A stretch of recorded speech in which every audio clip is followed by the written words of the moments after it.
Good morning guys, कैसे हैं आप लोग? बेहतर होंगे। मैं विपिन सर आप लोगों को एक बार फिर से बायोलॉजी के लगभग हम आणविक वंशागत के आणविक आधार वाले चैप्टर के लगभग अंतिम में, ठीक है, लगभग हम लोग अब इस पाठ को समाप्ति करने के कगार पे पहुंच चुके हैं। और इसमें जो कल के वीडियो में शेष रह गया था कि मानव जीनोम प्रोजेक्ट अर्थात एचजीपी जो आपको बताया था, ठीक है, कि किसी भी मनुष्य के या किसी भी जीव के कह लीजिए जो जीनोम है उस जीनोम का विस्तृत विश्लेषण करके जीनों और उसके द्वारा व्यक्त लक्षणों के बारे में, ठीक है, जैव सूचनाओं का विश्लेषण करना ही मानव जीनोम प्रोजेक्ट कहलाता है। ये जो मैंने कल आपको बताया था उसका मानव जीनोम प्रोजेक्ट बनाने का उद्देश्य क्या है, ठीक है, what are aim of HGP, ठीक है, आज हम उसी को पढ़ने जा रहे हैं। उसका शेष रह गया था, ये भी एग्जाम में पूछा जाता है कि मानव जीनोम प्रोजेक्ट के उद्देश्य क्या है, तो हम आज उसको देखने जा रहे हैं। ठीक है बेटा, सबसे पहली बात, कोई भी प्रोजेक्ट आदमी जब बनाता है तो उसका एक एम होता है, उद्देश्य होता है। जैसे मैंने कोई प्रोजेक्ट बनाया किसी सिस्टम का, तो उसका उद्देश्य होता है इस प्रोजेक्ट को द्वारा हम ये चीजें क्या करेंगे, प्राप्त करेंगे, ये रिजल्ट हम प्राप्त करेंगे, ठीक है कि नहीं। तो जो मानव जीनोम प्रोजेक्ट था उसको क्यों प्रोजेक्ट के रूप दिया गया, क्यों उसे एक महापरियोजना कही गई, ये भी आपका यहाँ पर हम बताने जा रहे हैं। ठीक है गाइस, तो aim of human genome project के बारे में, ठीक है, इसका निम्नलिखित उद्देश्य है। पहला कि अनेक जीवों के जीनोम का चित्रण करना, जैसे जीवाणु, शैवाल, मक्खी आदि। चूंकि ये बेटा छोटे जीव होते हैं, अगर इनके जीनोमों का हम पता लगा कि इनका चित्रण कर ले तो इससे मानव जीनोम के बारे में सफलता थोड़ा सा जानना और आसान हो जाएगा। ठीक है गाइस। अब दूसरा जो है विभिन्न जातियों के विकास के क्रम को जानना, ठीक है। इसका मतलब क्या हुआ, अगर किसी जीव के जीनोम को पता कर लिया गया, सपोज करिए मानव का, तो जो मानव का इस पृथ्वी पर विकास कैसे हुआ, इस पृथ्वी पर मनुष्य कैसे आए, अगर आए तो किस जीव द्वारा आए, ठीक है, या स्वयं आए। जैसे लोग कहते हैं ना कि मनुष्य बंदरों से आदि मानव का विकास हुआ है, फिर आदि मानव से हम लोग आए हैं, ठीक है। तो ये कैसे बंदर से आदि मानव से कैसे हम लोग इस तरह से आ गए। जैसे कि आदि मानव मतलब जो पृथ्वी पर पहली बार मानव आया, ऐसे झुक के चलते थे, ठीक है, पूरे चेहरे पर बाल था और ये थोड़ा सा खोपड़ी पीछे, मुंह ऐसे बंदरों जैसा था, आंखें धसी हुई थी और पूरे शरीर पर ऐसे बाल था। तो ये आदि मानव से कैसे आज हम लोग इस तरह से आ गए, ये कैसे उस रूप से इस रूप में हमारा विकास हुआ, इस बातों की जानकारी भी हम मानव जीनोम प्रोजेक्ट से प्राप्त कर सकते हैं। ठीक है, और इसका उद्देश्य भी यही है कि विभिन्न जातियों के विकास को क्रम ज्ञात करना कि किसके बाद कौन आया। फिर उच्च संरक्षित जीनों को पहचानना, अर्थात किसी मनुष्य के शरीर के अंदर मैंने बताया था कि लगभग 30,000 जीन हैं और इनमें से सबके सब सक्रिय नहीं हैं, केवल और केवल कुछ ही जीन सक्रिय हैं, बाकी सब निष्क्रिय हैं, ऐसा अभी तक पता चला है। तो उनमें उच्च क्वालिटी का जीन कौन है, ठीक है, और वो निष्क्रिय है सक्रिय है, अगर निष्क्रिय है क्यों उसे सक्रिय किया जाए तो कौन सा लक्षण आएगा, इन सब बातों को जानने के लिए भी मानव जीनोम प्रोजेक्ट क्या किया गया, लॉन्च किया गया।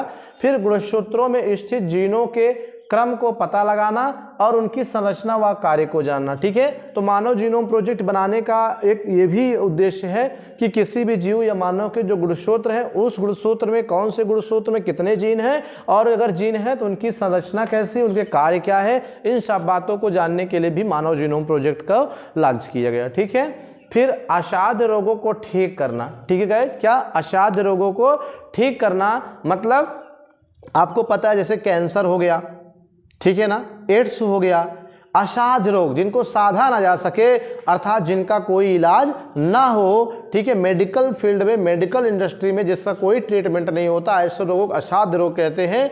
ठीक है, इन पर दवा नहीं काम करती है। जैसे कैंसर है तो जीनों की गड़बड़ी से हो जाता, ओन्कोजीन्स, कैंसर को बनाने वाले जीन्स को ओन्कोजीन्स कहते हैं। यह जो ओन्कोजीन्स है ये कैसे कैंसर बना रहा है, अगर हम समस्त मानव के जीनोम का पता लगा ले कि ये वाला जीन कहाँ है, कैसे उनको हम नियंत्रित कर सकते हैं और कैंसर जैसे असाध्य रोगों को हम क्या कर सकते हैं बेटा, ठीक कर सकते हैं। ठीक है गाइस, अब यहाँ पर मानव की जैविक सूचनाओं का कंप्यूटरीकृत करने में, मतलब मानव जीनोम प्रोजेक्ट जो बनाया गया उसका एक उद्देश्य ये भी है कि मानव जीनोम को जान करके उसको कंप्यूटरीकृत किया जाए, कंप्यूटराइज कर दिया जाए, ठीक है कि नहीं, और कंप्यूटराइज करने के बाद उसका विश्लेषण आसानी से किया जा सके। ठीक है, फिर आता है बेटा परिवार में संलग्नता का विकास, ठीक है, किया जा सके।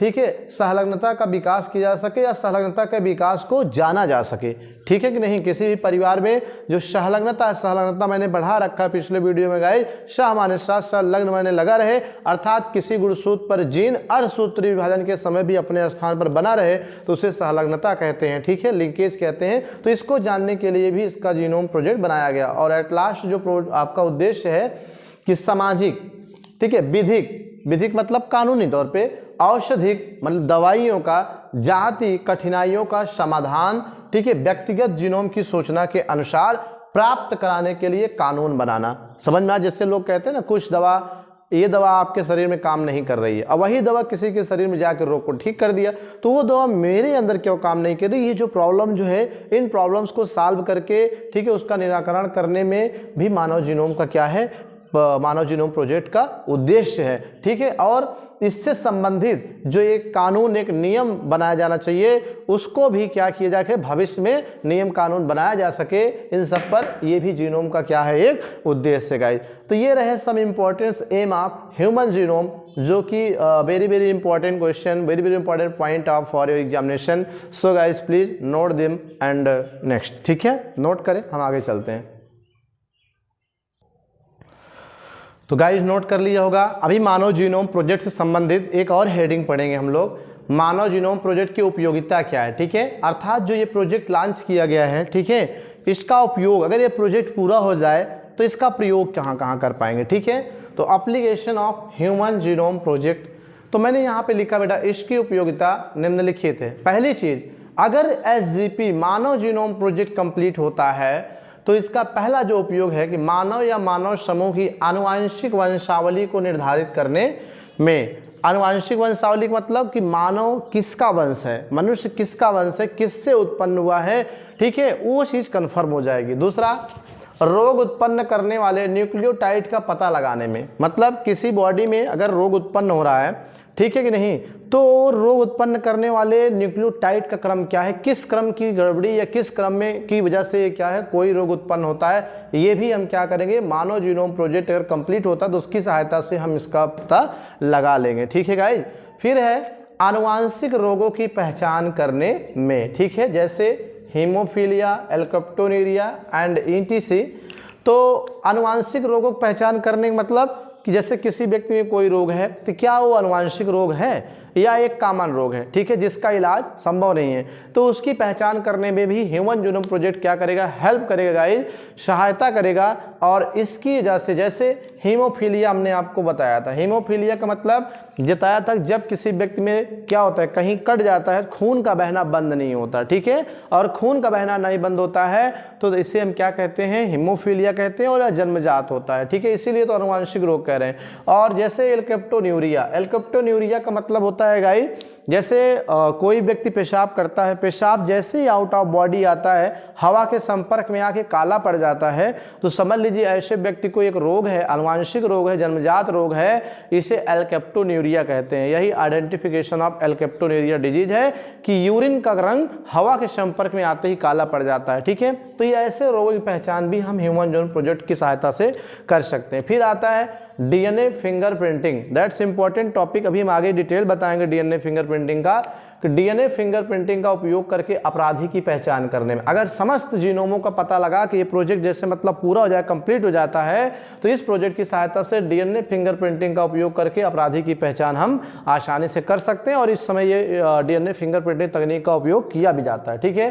फिर विवादग्रस्त बल्दियत के निर्धारण में, विवादग्रस्त बल्दियत के निर्धारण का मतलब क्या है कि जैसे किसी को विवाद है, क्या विवाद है, जैसे हम हैं, अब उसके दो दावेदार हो जाए कि मेरा बेटा है, वो कहें कि मेरा बेटा है, तो मैं किसके, अगर मैं जानना चाहूँ कि ये मेरा असली पिता कौन है, असली माँ कौन है, ठीक है, क्योंकि बचपन में मैं खो गया था, सपोज करिए किसी मेले में या कहीं भी, तो अब बड़ा होने के बाद कोई दावा करेगी मेरा बेटा है, वो कह रहे हैं मेरा बेटा, तो ये जो वल्दियत है ये कैसे निर्धारित होती है, तो ये मानव जीनोम प्रोजेक्ट की सहायता से इस विवाद को भी निर्धारित किया जा सकता है कि कौन है आपका असली पिता, कौन है असली आपका माँ, ठीक है, इसका भी निर्धारण किया जा सकता है गाइस। तो ये रहा मानव जीनोम की उपयोगिता, ये कुछ इंपॉर्टेंट एप्लीकेशन ऑफ SGP थे, इसे भी आप नोट करें, आगे हम चलेंगे नेक्स्ट टॉपिक की ओर, ठीक है, सभी गाइस नोट करें। तो नोट कर लिएगा बेटा आप लोगों ने। अब हम मानव जीनोम प्रोजेक्ट की लास्ट हेडिंग के बारे में पढ़ रहे हैं, ठीक है। अभी तक मैंने मानव जीनोम प्रोजेक्ट पिछले वीडियो में दिया, फिर उसकी विशेषताओं के बारे में मैंने आपको बताया, ठीक है। विशेषता अब बताने जा रहे हैं, उपयोगिता के बारे में बताया। अब हम विशेषताओं के बारे में बताने जा रहे हैं, ठीक है। मानव जीनोम प्रोजेक्ट की विशेषता क्या है, स्पेशलाइजेशन क्या है इस प्रोजेक्ट की, ठीक है। तो feature of human genome project हम लोग डिस्कस करने जा रहे हैं। पहली विशेषता है बेटा कि मानव जीनोम में 3 बिलियन का मतलब आपको पता है, अपने यहाँ 1 मिलियन बराबर कितना होता है, 10 लाख। और बिलियन, मिलियन से भी बड़ी यूनिट क्या होती है, बिलियन होती है। तो मानव में 3 बिलियन से अधिक न्यूक्लियोटाइड्स होते हैं, ठीक है, न्यूक्लियोटाइड्स होते हैं। और एक मानव जीन में लगभग 3000 न्यूक्लियोटाइड होता है, ठीक है, एक मानव जीन में, ठीक है कि नहीं। मानव के एक जीन में लगभग 3000 न्यूक्लियोटाइड होते हैं। और सबसे बड़ी जीन जो होती है वो डिस्ट्रोफिन है। ये पॉइंट आउट कर लीजिए आप लोग कि मानव में सबसे बड़ी जीन है उसका नाम डिस्ट्रोफिन है। और लगभग इस सबसे बड़े जीन में 2.4 मिलियन, 2.4 मिलियन का मतलब 1 मिलियन 10 लाख, 2 मिलियन माने 10, बोलो 10 दूना 20 लाख, ठीक है। और 4 भी लगा हुआ है, लगभग 25 लाख हम कह दें कि सबसे बड़ी जीन डिस्ट्रोफिन होती है, जिसमें लगभग 2.4 मिलियन बेस पेयर मिलते हैं, अर्थात क्षारकों का अनुक्रम मिलता है, ठीक है। फिर दूसरी जो विशेषता है बेटा कि मानव जीनोम में करीब 30,000 क्रियात्मक जीन होते। मैं बार बार वीडियो में कह चुका हूं कि एक मानव के शरीर में ऑलमोस्ट ऐसा अनुमान किया गया 30,000 क्रियात्मक जीन होते। हालांकि कुछ वैज्ञानिकों ने मानव जीनोम प्रोजेक्ट शुरू करते समय 1 लाख जीन के अनुमान लगाया था, लेकिन ये मान चलिए अभी तक कम से कम 30,000 जीन मानव जीन में क्या है, क्रियात्मक जीन होते हैं, यानी जो क्रिया करते हैं, लक्षण वगैरह का निर्धारण करते हैं, प्रोटीन वगैरह का निर्माण करते हैं। तो मानव जीन में करीब 30,000 क्रियात्मक जीन होते हैं। और जीनोम का लगभग 2% भाग ही, कितना, 2% भाग ही प्रोटीन कोडिंग का कार्य करता है, अर्थात प्रोटीन निर्माण के लिए उत्तरदायी होता है, केवल 2% ही। अब बाकी क्या करते हैं, इसी को जानने के लिए मानव जीनोम प्रोजेक्ट लॉन्च किया गया है, ठीक है गाइस। अब तीसरा है बेटा, मानव जीनोम में जंग डीएनए अधिक मिलता है, ठीक है कि नहीं। मानव जीनोम में जंग डीएनए अधिक होता है। इसमें 5.8 बेस पेयर, बीपी माने बेस पेयर, ये देखो बेस पेयर क्षारकों का अनुक्रम, ठीक है, 5.8 बीपी वाले अनुक्रम के रिपीट की लगभग 1 लाख कापियां हो सकती हैं, ठीक है कि नहीं। 1 लाख कापियां माने डुप्लीकेट या फोटो स्टेट हो सकता है, ठीक है कि नहीं। अब आता है चौथा, पहले गुणसूत्र पर 2968 जीन्स होते हैं, ठीक है कि नहीं। मतलब कुल मिला के आप पे 46 गुणसूत्र हैं। तो 46 गुणसूत्र में जो पहला गुणसूत्र होता है बेटा, ठीक है, उस पर सबसे अधिक जीन्स पाए जाते हैं, कितना, 2968 जीन्स पाए जाते हैं। और जो वाई गुणसूत्र होता है, लिंग गुणसूत्र का वाई गुणसूत्र मानव में होता है ना, मानव के किसमें, मेल में। मैंने आपको बताया था लिंग निर्धारण में कि मनुष्य के नर में वाई गुणसूत्र होता है, और जो वाई गुणसूत्र है उसका जो जीन है वो 2.31 जीन्स होते हैं, लगभग सबसे कम जीन होते हैं। अब आप बताओ कि पहले गुणसूत्र पर 2968 लगभग 3000 जीन्स जो सबसे अधिक है, लेकिन जो आपका लिंग गुणसूत्र वाई गुणसूत्र है उसमें 2.31 यानी सबसे कम जीन्स क्या होते हैं, मिलते हैं गाइस। इसलिए ये पॉइंट आपके लिए बहुत इंपॉर्टेंट हो जाता है, ठीक है। फिर आता है मानव जीनोम तैयार करने हेतु, मतलब मानव जीनोम तैयार करना है तो सैंपल कहाँ से लेते हैं, ठीक है, डीएनए का नमूना कहाँ से लेते हैं।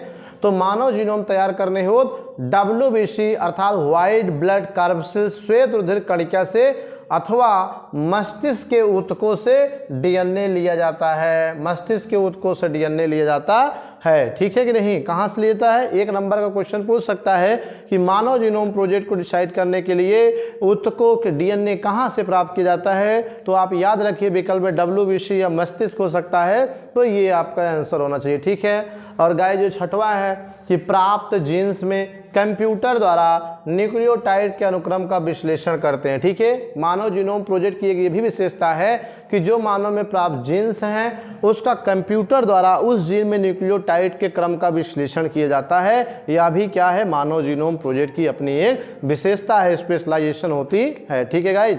तो ये भी रहा मानव जीनोम प्रोजेक्ट की विशेषता। इस तरह से मैंने मानव जीनोम क्या है, ठीक है, इसका उद्देश्य क्या है, आवश्यकता क्या है, विशेषताएं क्या है, इसको मैंने 2 वीडियो बना के कवर कर दिए गाइस। ठीक है, ये भी नोट कर लीजिए फटाफट सभी लोग।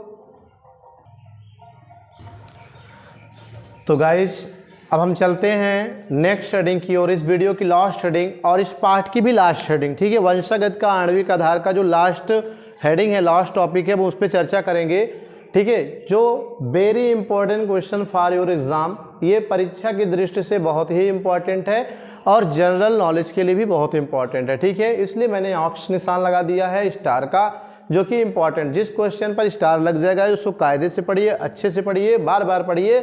तो देखते हैं क्या है, डीएनए फिंगर प्रिंटिंग। ठीक है, डीएनए फिंगर प्रिंटिंग को डीएनए अंगुली छाप कहते हैं। फिंगर मीन्स अंगुली, प्रिंट मीन्स होता है छाप, डीएनए फिंगर प्रिंटिंग कहते हैं। ठीक है, क्या है डीएनए फिंगर प्रिंटिंग? ठीक है, अगर बेसिक तरीके से हम व्यवहारिक तरीके से बताएं तो यह एक आधुनिक और लेटेस्ट तकनीक है और ऐसी तकनीक है जिसका प्रयोग करके किसी गंभीर अपराध, हत्या, बलात्कार, पैतृत्व निर्धारण, बाढ़ या भूकंप में मारे गए लोगों के संबंधों को या अपराधियों को डिसाइड किया जाता है। उसी तकनीक को हम डीएनए फिंगरप्रिंट कहते हैं। हालांकि यह एक लंबी प्रोसेस होती है, लेकिन फिर भी इस तकनीक द्वारा हम किसी भी व्यक्ति का संबंध निर्धारण करेंगे कि हाँ यह बेटा आपका ही है या उनका है। ये बात क्लियर हो जाएगी, क्योंकि दोनों के डीएनए के नमूने को लेकर इस तकनीक द्वारा मिला लेंगे और अगर एक ही माँ बाप की संतानें हैं तो मैच करेगा और दूसरा जो झूठा बोल रहा है उससे मैच नहीं करेगा, इससे डिक्लेयर हो जाएगा। तो ऐसी तकनीक को डीएनए फिंगरप्रिंटिंग तकनीक कहते हैं। आज इसका उपयोग बड़े पैमाने पर बहुत जगह हो रहा है। ठीक है, अभी हम बताएं कहाँ कहाँ यूज हो रहा है, लेकिन फिर भी तब से आप इसको देखिए डीएनए फिंगरप्रिंटिंग है क्या। ठीक है, तो डीएनए का एंडोन्यूक्लियेज एंजाइम, ठीक है, डीएनए का एंडोन्यूक्लियेज एंजाइम की सहायता से विदलन करके, विदलन का मतलब क्या होता है, तोड़ करके। ठीक है गाइस, जैसे ये आपका क्या है, डीएनए है ना, तो ये क्या है, डीएनए कुंडलित है। अब इस पे एंडोन्यूक्लियेज एंजाइम डालते हैं। ठीक है, एंडोन्यूक्लियेज एंजाइम अगर हम डालें तो ये क्या होता है, छोटे छोटे डीएनए में जो खंड है वो अलग हो जाते हैं। ठीक है, तो डीएनए के एंडोन्यूक्लियेज एंजाइम की सहायता से विदलन करते, विदलन माने अलग करके डीएनए खंडों की मैचिंग करते हैं। मैचिंग करके किसी व्यक्ति की पहचान करना ही डीएनए फिंगरप्रिंटिंग अर्थात डीएनए अंगुली छाप कहलाता है। ठीक है, अर्थात डीएनए की एंडोन्यूक्लियेज एंजाइम की सहायता से विदलन करके और विदलन के बाद मतलब खंड खंड करके और उन खंडों की संबंधित व्यक्ति से मैचिंग करके उस व्यक्ति की पहचान करना ही डीएनए फिंगरप्रिंटिंग या डीएनए अंगुली छाप कहलाता है गाइस। ठीक है, और इस तकनीक की खोज सर्वप्रथम एलेक्स जेफरी ने किया था। कौन किया था? एलेक्स जेफरी ने किया था सन 1986 में। अब यह कानूनी रूप से वैध है। ठीक है, कानूनी रूप से वैध मतलब इस तकनीक का उपयोग कानून भी इजाज़त देता है कि किसी अपराधी की पहचान करना हो, ठीक है, किसी भी पैतृत्व का निर्धारण करना हो या बाढ़ भूकंप मारे गए लोगों की पहचान करना हो कि हाँ ये व्यक्ति क्या है, आपकी ही संतान है या नहीं, इन बातों का निर्धारण करने के लिए इस तकनीक का प्रयोग करने के लिए कानून ने भी इजाज़त दे दी और आजकल ऐसी घटनाओं में इसी का सहारा लिया जाता है डिसाइड करने के लिए। ठीक है गाइज, तो ये है।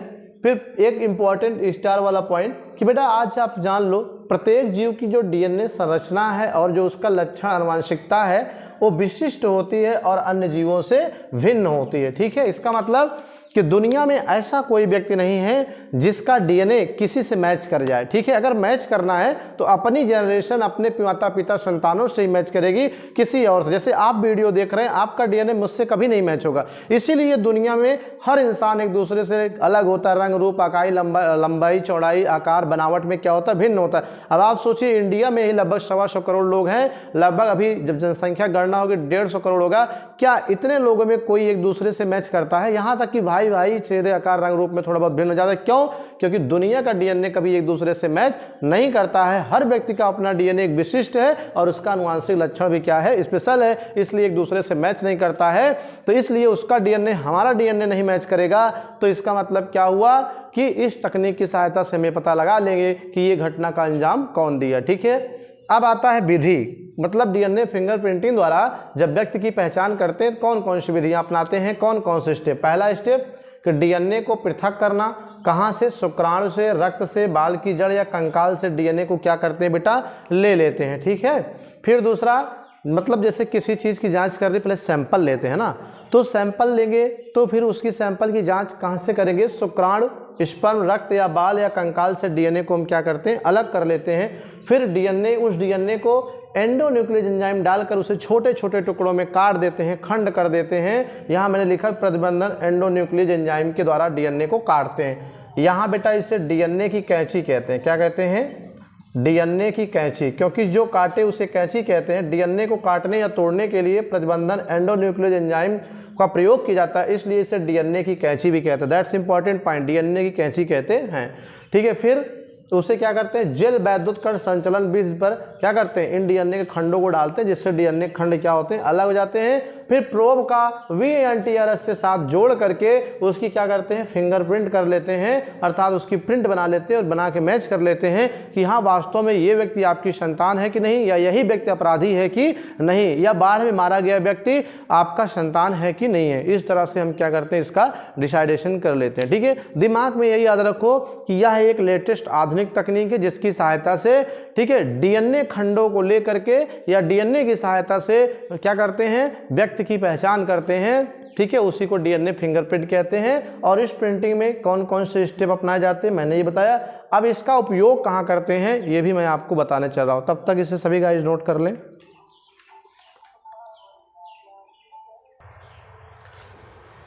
तो बेटा नोट कर लिया होगा।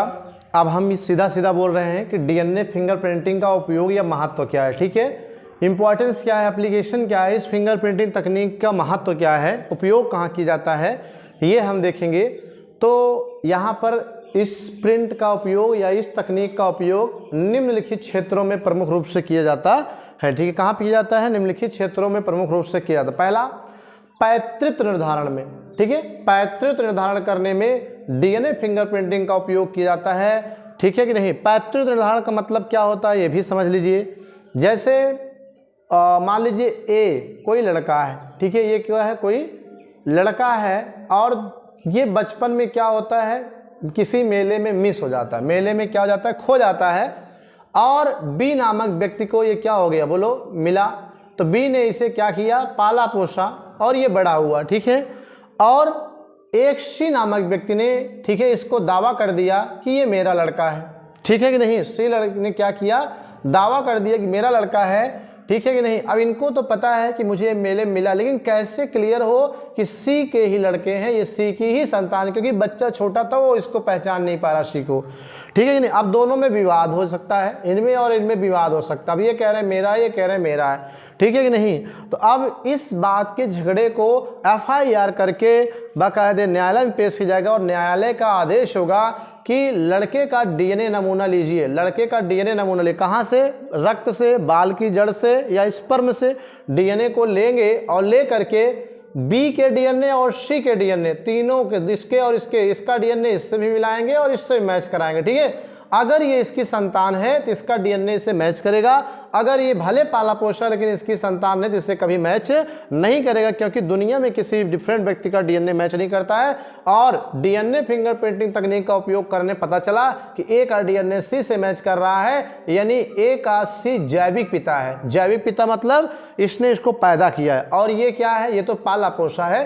तो इस बात से क्लियर हो गया कि सी ही इसका पिता है और ए सी का लड़का है। तो पैतृत्व निर्धारण हो गया, विवाद क्या हो गई, खत्म हो गया। ठीक है। अब दूसरा बेटा, हत्या बलात्कार जैसी घटना में दोषियों की पहचान करने में। ठीक है, हत्या बलात्कार जैसी दोषियों की पहचान करने में। सपोज करिए किसी का मर्डर हो गया और किसी का या किसी लड़की के साथ दुर्व्यवहार हो गया, बलात्कार जैसी घटना हो गई, और आपको कोई झूठा फंसा दे, तो पुलिस तो आपको यहाँ FIR करेगी, दर्ज करके आपको जेल भेजेगी।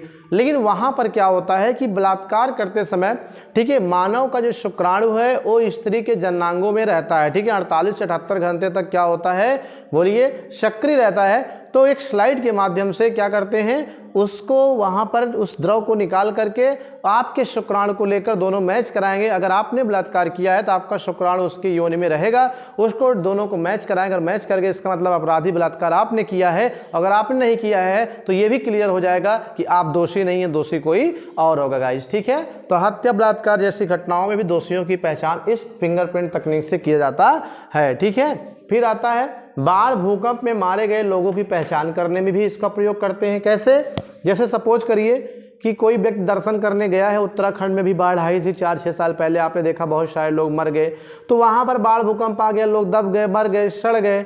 तो अब कुछ लोग कहेंगे कि भाई ये हमारा बेटा भी यहाँ आया था, गैप कैसे? तो जितनी लाशें सड़ी हैं सबके कंकाल से डीएनए को लेकर रखा जाएगा और जिसने दावा किया उसके डीएनए को लेकर उससे मिलाया जाएगा। अगर मिल गया तो समझो वही उसका लड़का था, मर गया। अगर नहीं मैच किया तो इसका मतलब वो उसकी संतान नहीं थी। तो इस तरह से बाढ़ भूकंप मारे गए लोगों को पहचान करने में भी डीएनए फिंगरप्रिंटिंग का उपयोग होता है। और सबसे अंतिम बात, बहुत इंपॉर्टेंट, व्यक्ति को निर्दोष साबित करने में। निर्दोष साबित का मतलब क्या है बेटा? अगर किसी घटना में आपको झूठा फंसाया जा रहा है कि आपने इसके साथ ये किया है, तो आपका डीएनए उसके डीएनए से मैच कराएंगे। अगर आपने नहीं किया है तो आपका डीएनए कतई नहीं मैच करेगा। कोई कितना भी चिल्लाता रहे कोर्ट कचहरी में, नहीं मैच करेगा। आप निर्दोष साबित हो जाएंगे, सारे सबूत आपके खिलाफ रहेंगे, आपके अगेंस्ट नहीं रहेंगे, आपके पक्ष में रहेंगे, इससे आप बच जाएंगे।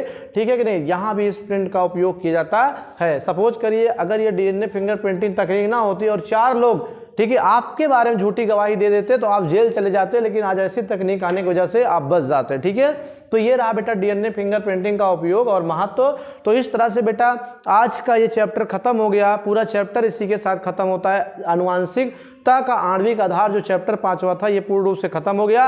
अब मिलते हैं नेक्स्ट वीडियो में, ठीक है, क्वेश्चन के साथ मिलते हैं। तब तक के लिए thank you for watching this video guys. Thank you.